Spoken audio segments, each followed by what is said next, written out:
Pagpalang araw, kaibigan. Pero po kung nasa YouTube, ibibidyo ko si Armandin, vlogcaster, Armandin. Ayan, ang ganda pangalan na Armandin, vlogcaster. Tingnan natin yung puna niya kay Inday Sara, na anak ni Matandang Digong Duterte ng Davao, na kapatid ni Pulong na congressman at si Baste na mayor ng Davao. Pakinggan po natin si vlogcaster Arman Din. Ayan po si Arman Din, vlogcaster.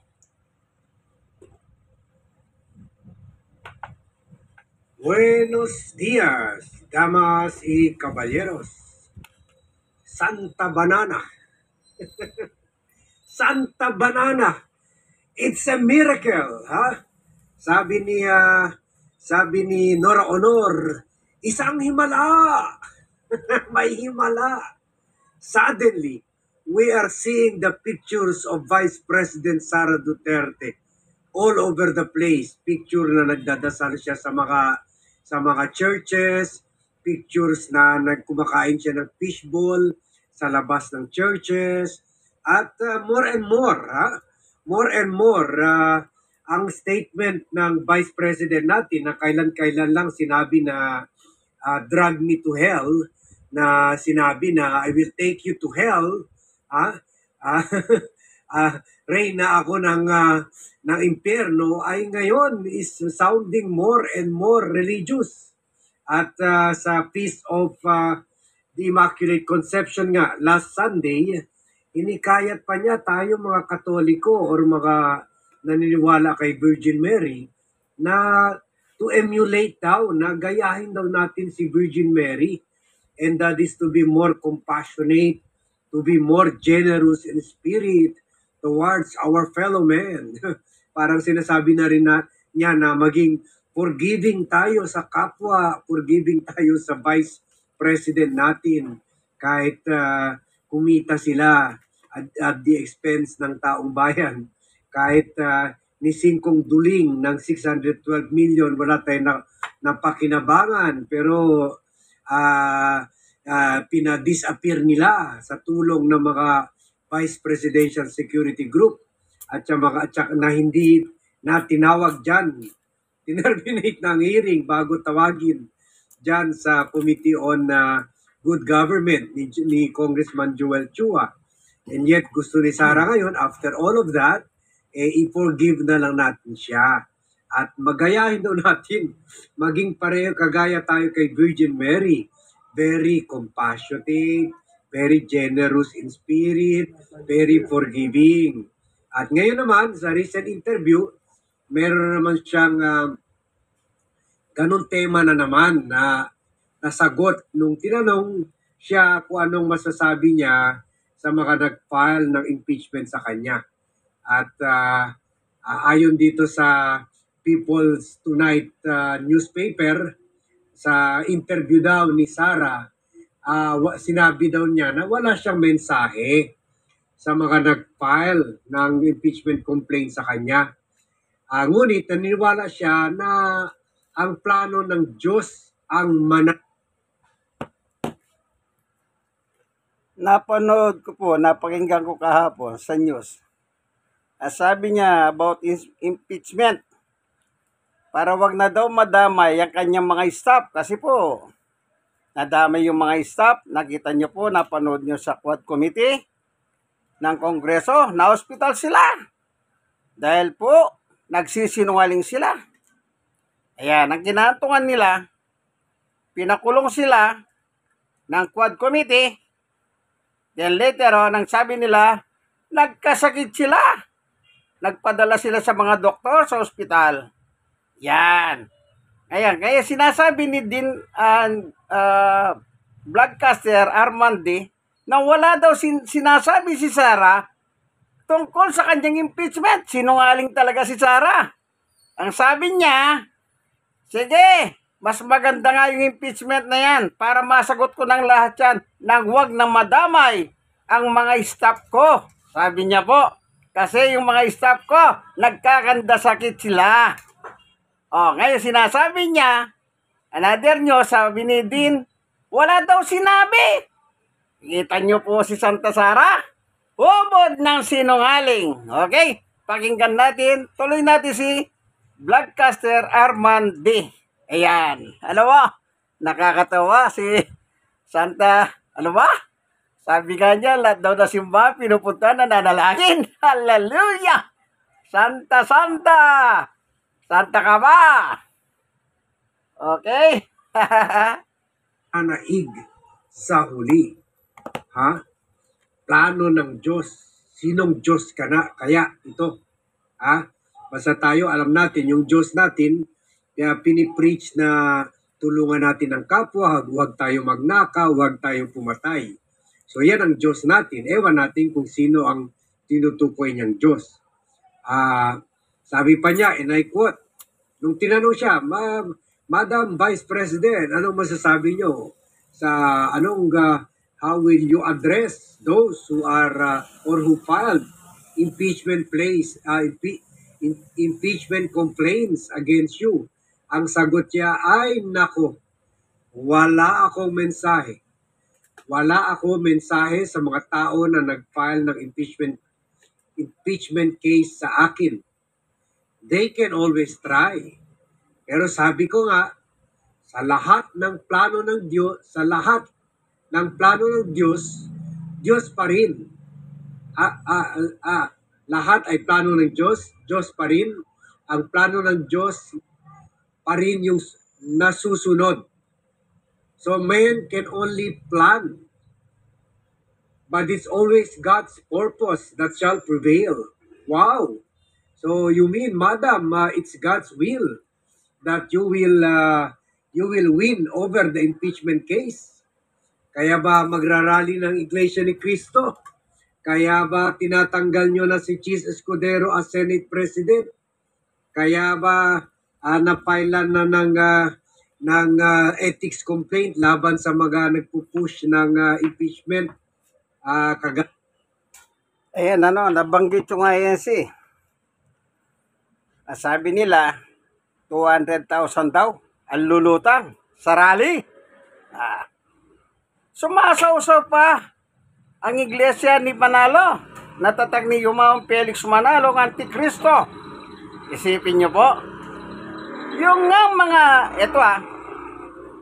125 million na lang po. Huwag na natin dagdagan. Dahil marami naman talaga eh. Hindi nga kayang ipaliwanag kung saan dinala yung pera eh. Isipin nyo po yan. Sinungaling? God's will ba yan? Kapag nilagay ka ng Diyos sa posisyon, dapat maglingkod ka dahil itinalaga ka ng taong bayan sa posisyon na Vice President. Pero anong ginagawa mo? Kinukurakot mo ang pera ng taong bayan at sa balita po kahapon, yung mga resibo, 400, is about 677, ang nadiskubre 405, iba-ibang pangalan. Halimbawa, Juan de la Cruz, pumirma ka sa Mindanao. Sa susunod, nagpirma ka, hindi sa Mindanao. Wala silang birth certificate. Kung araw ng kasal nila o kamatayan, wala po. Sabi ng Philippine Statistic Office. Kanino mapupunta yon? Pera. Then natural sa kanya. Kasi yung mga taong binigyan niya, mga ano? Fictitious. Ayan, fictitious or invisible. Pero nakapirma sila. Sinong pimirma? Di natural. Siya. Yung staff niya. Kaya nung sa komite, ayun, nagkanda sakit-sakit sila sa pagsisinungaling. Alam nyo, kapag maglulubid kayo ng kasinungalingan, yan ang mangyayari sa inyo. Magkakasakit kayo. kagaya nila. Si attorney pa yung isa, Lopez, from Davao. Yung isa, Acosta, from Davao. Mga taga Davao talaga sila eh. Booking sila. Ngayon, may impeachment. Kaya sabi niya, ala daw sa message. Pero ang totoo, kahapon, welcome yan. Para masagot ko na. Yan, nang wag nang madamay yung aking mga staff. Yan. O, tuloy tayo kay Din, ano? O, Din. Kaya ni Makabayan Black Congresswoman Franz Castro. Ha? So ito ang sinabi niya, na sabi niya, lahat daw plano ng Diyos, plano ng Diyos pa rin ang masusunod in the end. So ang tao daw pwede lang magplano. Pero ang Diyos daw talaga, ang purpose talaga ng Diyos that will prevail. So do you think, Madam, eventually you will survive the impeachment complaint and you will be elected president? God forbid. Hindi ba baka pati yung i-outlaw nila ng tatay niya yung practicing of religion dito sa bansa. Di ba? Kaya nga wino-worship nila ang China dahil ang China ay walang reliyon. Hinaharas pa at yung mga biro nyo, yung mga mosque dyan sa China, gigibain nila yung turret, yung parang dome, yung circular dome. Pagkatapos ilagay nila yan o pinturahan nila yan yung Buddhist dome, yung kay Buddha. Pero hindi naman nila allowed pa rin mag-practice yung mga Muslim, although meron isang tribe ng mga Muslim na pinapatay nila at kinukuha daw yung mga organ, kinukulong. Pero generally, allowed pa naman mag-practice yung religion. Kaso lang yun lang. Yung mga church nila, limited lang nga yung practice. Plus yung mga church nila, ginagawa yung itsura ng mga Buddhist monk. Siguro gusto nila, yun ang makita ng tao na mga Buddhist temples ito. So, paano ka makipag-alyansa sa mga tao na ganyan, sa mga gobyerno, communist government na ganyan. Pero dito nakikipag-alyansa mga Duterte dahil sa totoo lang, wala talaga silang, they really don't believe in God, they really don't practice their religion. Diba? Si Duterte nga, tinawag pa niya na ang Diyos na stupid God, na mag-create daw ng Adam and Eve, tapos yun lang, babawiin lang ito at alisin lang sila at paano daw at inaalaw ng Diyos yung mga masama mangyari, ganoon sa bayan, ganoon o sa mundo. Pero at sa totoo lang yan, meron tayo yung tinatawag natin democratic God. Ito yung Diyos na, kasi gusto ni Duterte yung Diyos diktador. Pero yung God natin, binigyan tayo ng free will. That is God's greatest gift to us. Hindi tayo para mga animal. Sumusunod lang sa instinct. Tayo sumusunod sa utak at konsensya natin. Because God gave us free will. Yan hindi maintindihan ni Duterte. Kaya sabi niya, stupid God. Mag-create ka ng tao na hindi mo naman na nag-aaway-away, nakakagulo, ganoon. Pinapabayaan mo because God gives us free will. Tayo gusto niya tayo mismo mag-discover ang maging faithful sa kanya on our free will. And we will be rewarded with paradise. Ganon. So, at ito naman si Sarah, sa mga ibang interview, sabi niya na hindi na talaga siya religious, hindi siya paladasal, and people should respect her for that. And yet ngayon, kumakambyo na. Ngayon, naharap na niya yung possible pagtanggal niya as Vice President at makulong pa siya either sa ICC or sa plunder or for violation of the anti-terror law. Eto na, nagiging religious na. Pero nung nasa pwesto pa yung tatay niya at maraming nanawagan mga Katoliko na mag-apologize siya doon sa sinabi niya stupid God, dinipensahan pa siya ni Sarah. Ito pa sinabi ni Sarah that time. For me, yung tatay niya, does not need to apologize. Should he apologize to God? Oh. Pati dito, hindi pa niya sure na dapat yung tatay niya mag-apologize sa Diyos. Ibig sabihin, ang tingin ng tatay niya, mas mataas pa siya sa Diyos. Or irrelevant ang Diyos. Dagdag pa ni Sarah, as I said, even if he is the president, he is still protected by the constitutional right to freedom of speech and expression. That was his opinion. So, kahit presidente pa daw, kahit may Diyos pa daw, pero siyempre, may freedom of speech naman tayo. Hindi naman ang issue dito yung freedom of speech. Freedom of religion is also freedom under the Constitution. Binastos mo yung I think, kahit Iglesia ni Cristo, kahit Protestante, kahit Muslim, they revere. Hindi man Diyos sa kanila, kundi mother of the prophet lang, prophet lang si Jesus Christ sa kanila. Pero still, they worship. In fact, ang daming Muslim na pangalan Mariam. Yan ang pangalan nila ng kay Mother Mary, Mariam. So, kumbaga, binastos niya yung sambayanan sa sinabi niya stupid God, and yet hindi yun freedom. He is duty bound to defend and to implement the provision of the Constitution, which calls for freedom of expression. But by calling God stupid, you are destroying that freedom. Kaya dapat nag-apologize siya. At ang issue dito hindi freedom. Ang issue dito batas na eh. You should respect and you should promote the free practice of religion, and that includes worshiping God, the God that you call stupid God. So huwag tayo mapadala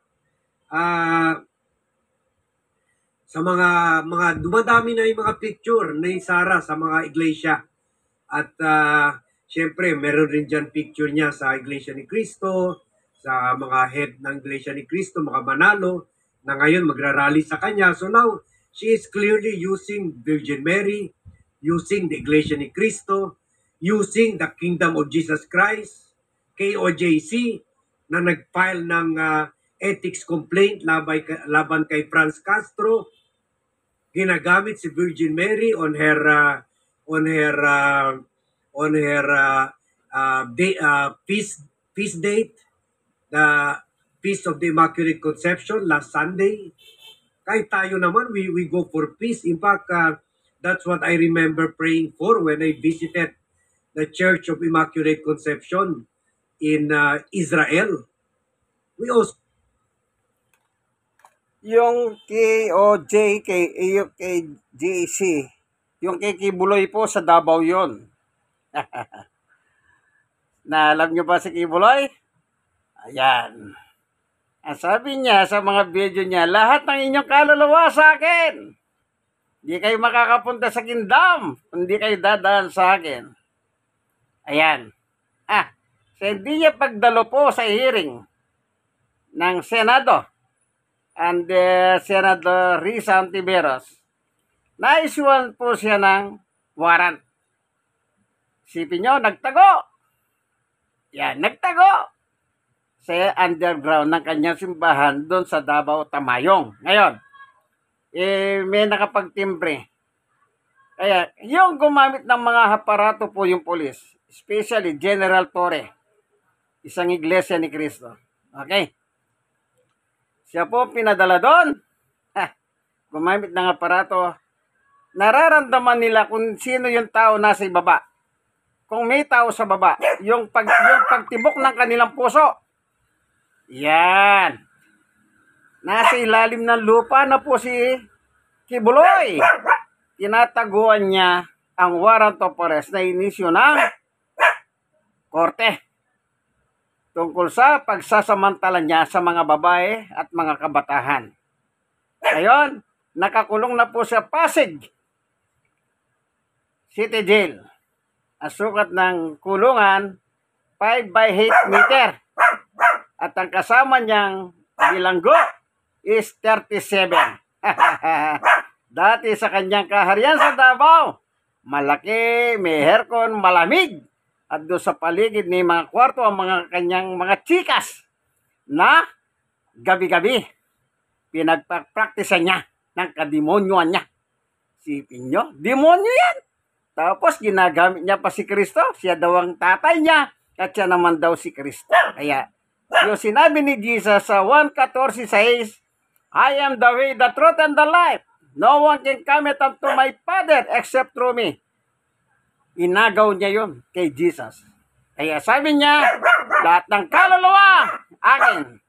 Di kayo makakapunta sa kingdom kung di kayo dadahan sa akin. Kita niyo po, kawalang yahan ng demonyo. Demonyo talaga. Ngayon, ayun. 5 by 8 meter yung kulungan. Nakasama niya 37 na bilanggo sa Pasig City Jail. Ayan. Sabi ng warden, sinasanay lamang siya. Oh, tuloy na. Vlogcaster Armandi. To pray for peace, pero hindi peace at the expense ng mga pagnanakaw ng mga tao sa gobyerno. We also want unity, but not at the expense of the criminality na ginagawa ng mga Duterte, especially the father and daughter Duterte. Sabi pa ni Sara noon, defending her father, do not listen to him when he talks about God. He is not a priest, a pastor, or an imam. Besides, we have a different interpretation of the Bible. That is why there are so many religions in our country. Hindi lamang country, but all over the world. Kaya nga, yan ang role ng presidente. Kung presidente ka, kahit hindi ka religious. Tingnan nyo, si Pope John Paul, ha? Ako, medyo galit ako sa Hamas, dahil sila nagsimula ng gulo, pero may maganda naman na nangyari at pati Syria na. Pero si Pope, ha, kahit yung ginamit niya yung pang-rap doon sa baby Jesus, yung ginagamit ng Muslim, yung ginagamit, hindi ko na makita yung picture, pero kumalat yun eh. Yung meron Belen sila, yung statue ni Jesus Christ, yung mga Belen, alam niyo naman yung Belen, di ba? Sa mga Catholics.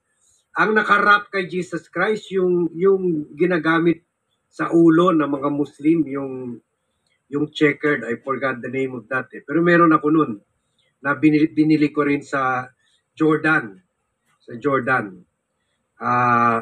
Yun, kumbaga, you should respect sabihin natin ibang religion ka or wala kang religion or atheist ka, but you should respect you should respect people's practice of free practice of their religion, because you are the president of the Philippines, and that is one among the key provisions of the Constitution. All free to practice. Subukan mo i-close down yung church. Subukan mo, and there will be war in this country. There will be people power kung ipitin mo anumang reliyon. Iba yung sa sekta, tulad yung kay Kibuloy. Walang nag-rise up in their defense. Kasi sekta peke. So yun lang guys, marami pa tayong meeting. Gusto ko lang warningan kayo na baka yung iba dyan maantik ang puso sa dumadami ng mga picture at dumadami ng mga statement ni Sara Duterte, putting God in her political spin. Mga interview niya, she often mention God, at tulad nga dito sa binasa ko na statement niya. So yan lang muna ang warning natin sa inyo that we want to bring to your attention. Beware of the Santa Banana we call Santa Sara. So thank you very much everyone for watching. Balik tayo sa mga meetings natin, and see you in my next vlog. Okay. Tapos na po si Armandi, vlogcaster Armandi. pupunta po tayo sa Biblia ngayon. Ayan ano po. Napakinggan niyo po si Armand D. Vlogcaster.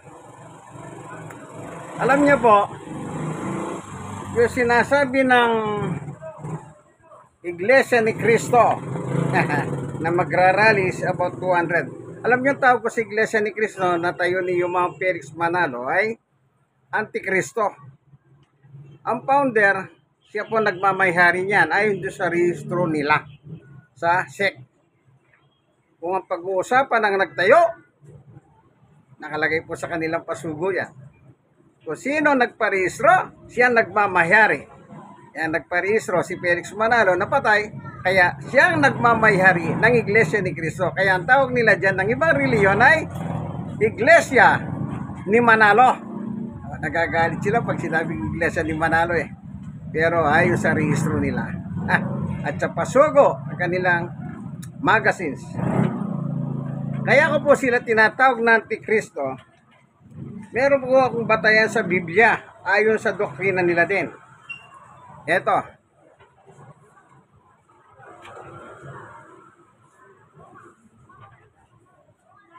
Bagong tipan, ang Biblia.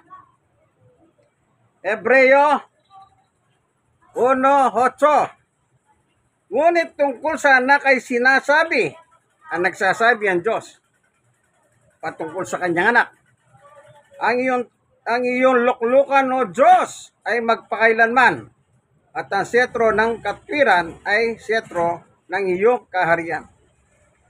Yung luklukan po dito, ang doktrina ng Iglesia ni Manalo, natatag ni Yumao Felix Manalo o Isagon, ang totoong pangalan niya, Felix Manalo Isagon. Kaya niya ginagamit yung Manalo kasi nga daw, sure winner. Sure winner ba? Antikristo? Yung luklukan dito, siya po ang Diyos. Yung nakaluklok si Jesus, hindi Diyos kundi tao. Yan. Isa po ito sa kanilang pinagpipilitan. Yung luklukan ni Jesus ay Diyos. Pero si Jesus na nakaluklok ay tao. Kaya dalawang Diyos nila. Ting manalangin sila, Amang Diyos, nasa langit ka, sabi nila. Pangalawa, sino pa ang Diyos nila? Yung luklukan ni Jesus ay Diyos. O di dalawa. Pero sa akin po, ang Diyos ang Ama at si Jesus Diyos kasi anak siya ng Diyos. Amen. Kaya dalawang Diyos ko. God the Father and the Son is also God dahil anak siya ng Diyos. Amen. Okay. Yun po, kaya Antikristo sila kako. Kinakalaban nila si Kristo. Ngayon, kinakampiyan nila si Sarah. Ibig sabihin, ang gusto daw nila kapayapaan. Sabi nila ni Tonying, saka yung mga kasama niya, ang gusto daw nila peace, kapayapaan. Sino ba ngayon ng kapayapaan? Kahit ako, gusto ko kapayapaan eh. Oh. Gusto ko ba yung impeachment? Opo. Kasi po, ninanakawan si Juan de la Cruz. Isipin niyo po yun, yung lumitaw sa mga balita, sunod-sunod. Malaking pera po, kaibigan. Hindi alam kung saan nilagay. Pagkatapos, yung mga nakapirma sa resibo, mga invisible man sila. Hindi sila nakikita. Ano po? Kaya yan. Maganda yung topic ni Vlogcaster Armand D. Si ano naman, KOJC. Si Kibuloy naman yon. Ngayon, umihimas ng bakal. Salamat sa Diyos, kumikilos na siyang makapangyarihan. Laban sa kagaya ni Kibuloy. Isipin nyo, hindi kayo makakapunta sa kingdom, kundi kayo dadaan sa akin. Kaya Antikristo din yan. Yung papel ni Kristo, kinuha niya. Siya na raw ang Kristo sa katawang Pilipino. Hindi tinanggap si Kristo sa Israel. Sabi niya, ako na ang Kristo. Kita niyo po. Meron bang Kristong rapist? Kaibigan, tanongin kita. Tapos dinideny, di raw totoo yun. Ang dami nang nagkwento na siya ay mapagsamantala sa mga babae. Ultimo bata, walang patawad sa kamanyakan. Itong si Kibuloy, na dinidepensa pa ng ibang mga senador. Ni Sara nung araw. Wala na ngayon na nasa lakwat na niya, no? Ni General Torre. Alam nyo,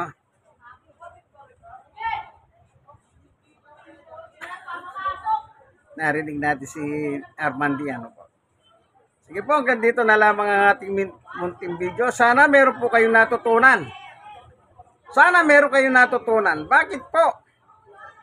Ako po, at the age of 20 years old, nung mag-employed na po ako sa private sector, nagbayad na po ako ng buwis. Habang nagtatrabaho ko, bayad ako ng bayad ng buwis. Pagkatapos na nakawin pala yung mga pera na yan. Oh. Yang ginagamit ng mula sa presidente hanggang barangay level, saan ka nang gagaling yung pera na yan? Hindi po ba galing sa taxpayer? Sa ako sa taxpayer. Nung minsan lang, kagagaling ko lang po sa biyaya. Meron po akong pinaregister ng aking sikreto po yan. Legal. Dapat legal. Kaya pinarehistro ko po. Salamat sa Diyos at yung mga nasa biyaya ay napakabait po nila sa akin. Lahat sinasabi nila, ito. Naiwan ko pa yung payong sa kanilang opisina at salamat, itinabi ng gwardya yung payong. Kaya sabi, yung payong ko nakalimutan ko. Ay, tinabi ko po, tatay. Yan, praise the Lord. Ano? Yan. Kaya, ngayon, retirado na po ako. Yan Nagulog din ako sa PhilHealth. Sa panahon ni Duterte matanda. 15 billion ang ninakaw sa PhilHealth. Siyempre, nakakasama ng loob. Hulog ka ng hulog na nakawin lang pala. Di po ba? Yan, nabalita yan. Kaya yung pinoproblema ni Marcos ngayon, malaki yung problema niya. Problema niya ang mga Duterte ng Davao. At ay magawa eh. Isang dikit niya nung eleksyon yan eh.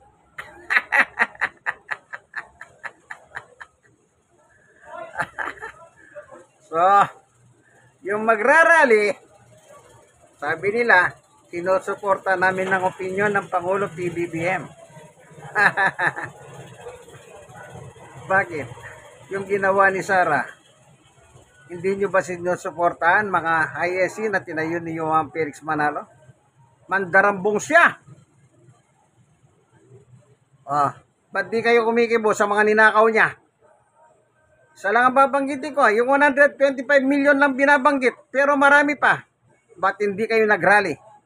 Ba't ngayon ini-impeach siya? Nagrarally kayo.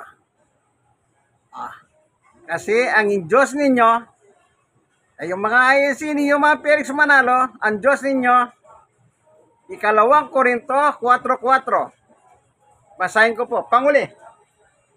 Anong sabi ni Apostol Pablo sa inyong mga Iglesia ni Cristo, ni Yumaong Felix Manalo? Ito ang sabi ni Pablo sa inyo. 2 Korinto 4:4. Basa! Naalala ko po si Ingkong. Basa! Malupit nilang kalaban yung lugar. Di man daham pa. Ito sabi ni Pablo, na binulag ng Diyos, yung Diyos is small d. Nang sa libutan ito, ang mga pag-iisip ng mga hindi nagsisisampalataya. Ito ang Diyos ninyo, mga INC, ni Yuman Felix Manalo, si Satanas. Ikaw nakibuloy, ito rin ang Diyos mo. Ikaw na mga Dutertes, ito rin ang Diyos ninyo. Bakit? Okay kay Satanas ang magnanakaw. At sabi ni Jesus, Jis, naparito si Satanas, pumatay at magnakaw. Kaya sa inyo, pag nanakaw, legal. Kasi yan ang gusto ng Diyos ninyo na si Satanas. Basa. Tatapusin natin. Ikalawang Korinto 4:4. Na binulag ng Diyos ng sanlibutan. May Diyos pala sa libutan. Si Satanas po yan. Lahat ng reliyon, tanongin ninyo kung sino yan. Ang sasabihin ni Sala, si Satanas yan. Binulag. Yan, nabulag po sila. Nabulag si Felix Manalo, nabulag ni si Kibuloy, nabulag niya si Dutertes and family. Ayan. Kaya hindi nila makita yung liwanag. Yung kaliwanagan ng salita ng Diyos. Upang sa kanila'y wag sumilang ang liwanag ng Ebanghelyo ng kalwalhatian ni Kristo na siyang larawan ng Diyos. Yan. Nabulag po sila ni Satanas. Kaya yung gusto ni Satanas, yun ang gusto nila.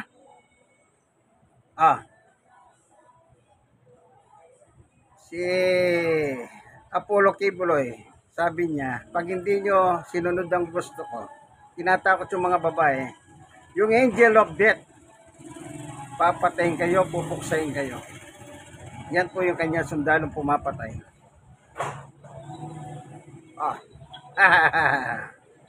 Ito namang iglesia ni Cristo kay Yuman Felix Manalo. Naalala nyo pa ba yung mga araw nung nagkagulo yan? Yung kanyang apos na si Angel Manalo, ibinulgar ang kaswapangan ng kanilang reliyon is about money. Anong sabi ni Isaiah Samson na isang manunula ng editor ng kanilang pasugo? Ayaw kong mamatay.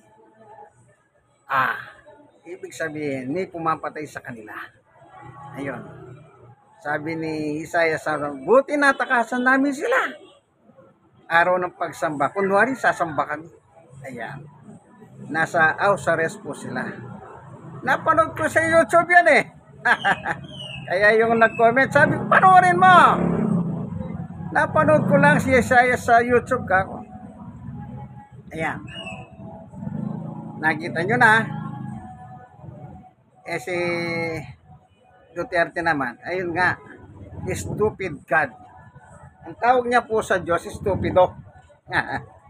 Kaya sabi ni yung isang pari ng Katoliko, kasi binabanatan niya yung mga Katoliko ng panahon na nakaupo siya, si Father Broderick Pabilio. Anong sabi ni Father Broderick Pabilio? Blasphemous ka, Mr. President. Alam niyo po ba kung anong ibig sabihin ng blasphemous sa Tagalog Dictionary, English? Ito kapiraso ng dictionary. Hindi ko po iniwan ito. Lagi kong dala. Anong nakalagay? Blasphemous, adjective. Speaking against God. Pagsasalita ng laban sa Diyos. Ano sabi ni Duterte? Ang Diyos is stupido. Yun ang sinasabi ni Bloodcaster. Sabi naman ng kanyang Sara, Santa Sara, sabi ni Bloodcaster, huwag kayong maniwala sa tatay ko pagdating sa reliyon. Hindi naman imam yan, hindi naman pari, hindi naman kesyo-kesyo. Pero, binanatan niya ang Panginoon Diyos. Na stupid. Tapos kayong mga iglesia ni Cristo, magrarally kayo. Yung Diyos ninyo, ay sa bagay yung Diyos nyo pala si Satanas. Okay lang, magrally nga kayo. Ngayon, ginagamit ni Sara ang Diyos sa kanyang political ambition. Sana nagustuhan po ninyo yung aking biblical at saka yung paliwanag ni Armandi, Bloodcaster Armandi. Sige po, hanggang dito na lamang. Ito pong inyong kaibigan kay Jesus, Brother Manny Bautista. God bless us all. Like, kaibigan. Share na share. Kayong mga nasharean, mag-share din po kayo sa iba. Ito po ang gusto ko. Itong gusto din ni Bloodcaster Armandi na lagi niya sinasabi sa kanyang vlogs. I-share ninyo ito para malaman. Yan. Kaya ako naman, susunod lang. Si-share ko. God bless us. Ito po ang katotohanan ayon sa ang Biblia. God bless us all.